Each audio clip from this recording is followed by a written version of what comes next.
It's almost like student loans. That's a good segue.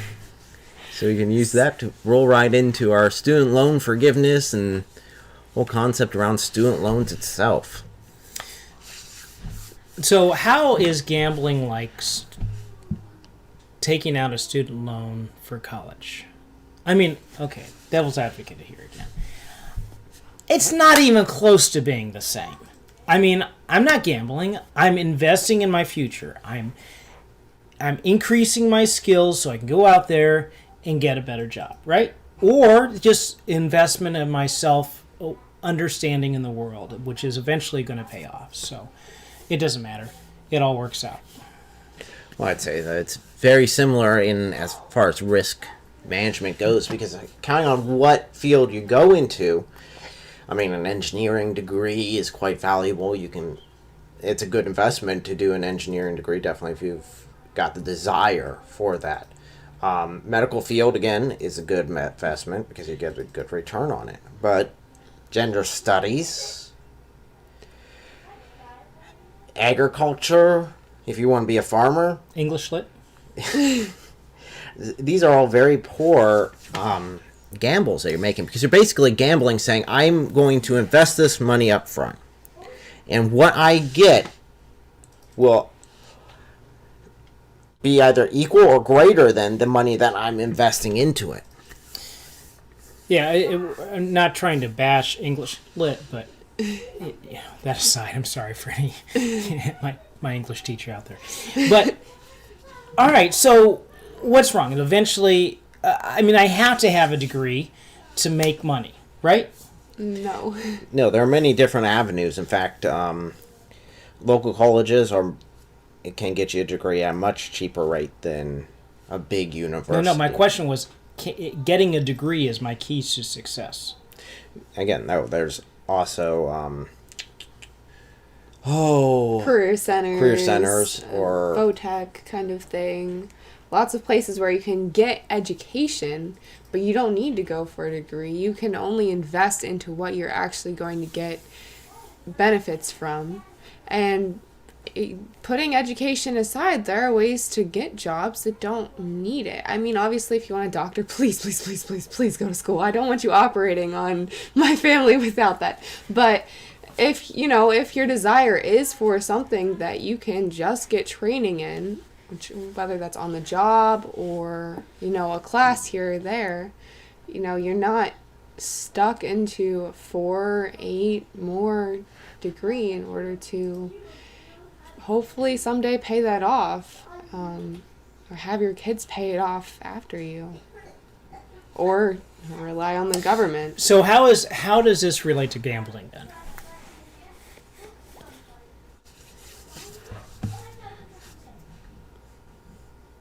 Again, you're putting down money to hopefully get a degree that would be better, give you a better job in the future than what you could get without the degree. I guess it would be gambling if you're taking a blind chance without knowing what you're getting into. If you know to say the only way for me to get into a particular career of choice is that I have to have a degree. Then say, okay, I really like interpretive ballet, and I really want to get into that. And I went to a few ballet studios, and they said, well, you have to have a degree. I don't know if this is true or not. I'm just using this as an example. And they say to do that, huh? No fact checking. No, yeah. So in order to get into the studio, I have to have a degree, and it's going to cost me, off the top of my head, how many thousands of dollars? $40,000 a year, maybe, for a 4-year degree. $160,000, again, a number off the top of my head, to get a degree in creative arts, and now I can go and be a manager of a ballet studio, and then I find out that it doesn't work. That's more of a gamble. First of all, you do have to research to find out what's needed in your particular career. And then, once you have that, say, is the cost of that degree or that certification really, when am I going to be able to pay it off? in that amount of time. If you don't do your homework, you are gambling with this. Oh, what if it's not a gamble? What if we just have student loan forgiveness?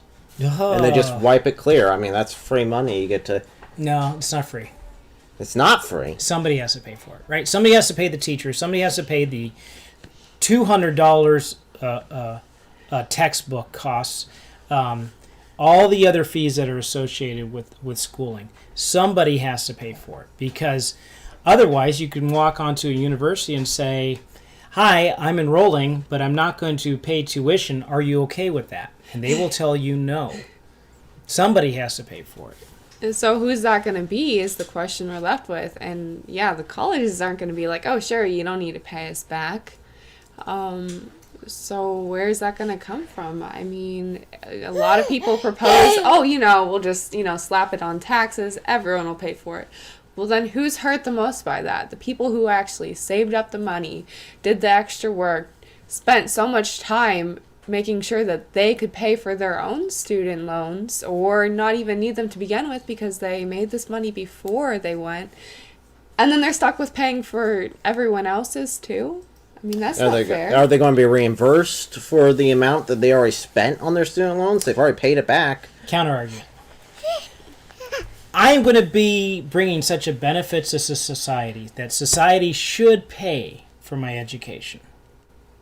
Well, I mean, in those cases, there are lots of programs where future employers are like, hey, you know what? Because you'll be adding so much benefit to us, we'd be willing to take on either those loans or to pay for you to go through college. And that's a great investment. If there's a company that wants to invest in you like that, then go for it. But if it's just, well, everyone in general should pay for me, I mean... it should be a choice. I want a master's in underwater basket weaving, and I think the public should pay for it. If the public wants to, I mean, Kickstarter, GoFundMe, go for it. But I don't want to. But it's art. It should be funded. Everybody benefits.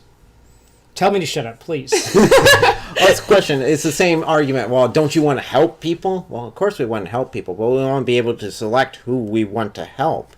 It's not just...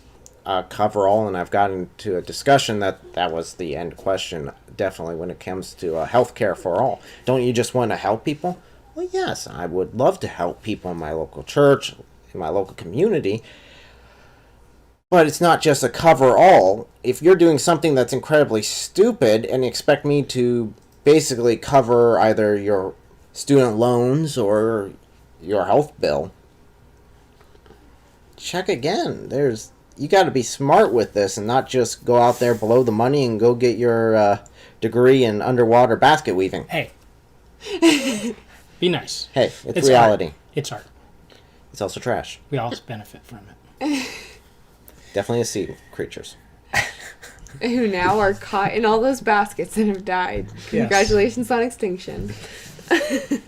Fantastic. So that's definitely a question with this election year coming up. Is one of the major focuses of it. It's either socialized healthcare, if it's worthwhile or not, and student loan forgiveness. I mean, how many people, definitely Democrats who are running, have promised free stuff? Give you free stuff, but they don't tell you that they got to increase the taxes on everyone in order to get it up there, or to give you the free stuff. So as we're closing out, any final statements on any of the topics that we have so far covered? Be wise with your time and your money. And invest in things that are going to last. Invest in people. Invest in the Lord. Invest in relationships that are beneficial. And the skills, hone in on those skills. Don't devote yourself to entertainment, self-gratification all the time. You have limited time on this earth. Use it wisely. I think it really is where it comes down to. Our relationships are what's going to last more than anything else. The investment in the time with the Lord, the investment in time with each other. I highly recommend us focus on those in order to see Not just something that helps each other through this life, but something that will last through eternity. With that, would you like to end us in prayer? I suppose so. Oh, the surprises! Lord, you know everybody's situation, and we do need to take some time off and blow off some steam. I pray that whatever entertainment form we look for would honor you and help us to be good stewards of our time and our money. And may all we do glorify you. In Jesus' name, amen. Final thank you to our guest speaker and author, Darrell. Yes, I'm plugging his book. The link is in the description and in the cards. And of course, my lovely wife, who joins me quite often. If you don't know her by now, that's your own fault. Elle ISO Elohim. And our little cute son, Squeaker! Yes. God bless.